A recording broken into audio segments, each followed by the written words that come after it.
অনেকেই বলে থেকে আমার হাইট অনুযায়ী ওয়েট কত হবে তা আমি জানি না, তাই আজকে তাদের জন্য এই ওয়েট চার্ট বা হাইট অনুযায়ী ওয়েটের চার্ট দেওয়া হলো। যেসব পুরুষের হাইট 157.5 সেন্টিমিটার, তাদের ওয়েট হতে হবে 53.500 থেকে 57.100।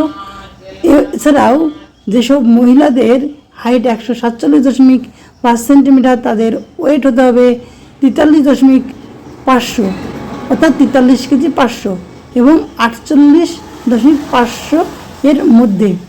সব ভাই বোনেরা বিভিন্ন ডিফেন্স লাইনে যায়, তাদের জন্য খুবই দরকারি এই হাইট ওয়েট চার্ট, কারণ এই হাইট ওয়েটের ভেতরেই রয়েছে তাদের চাকরি জীবনের সুনিশ্চয়তা। তারা বুঝতে পারবে সারা বছর কিভাবে আমাকে পরিপাটিভাবে চললে পারে আমার হাইট ওয়েট ঠিক থাকবে এবং কোনো লাইনে যেন আমি ওয়েট বা হাইটের জন্য বাদ না যাই। তাই তারা এই চার্টটি লক্ষ্য করো। স্বাস্থ্য সম্পর্কে ভিডিও পেতে শেয়ার, সাবস্ক্রাইব, কমেন্ট এবং লাইক করে রাখুন।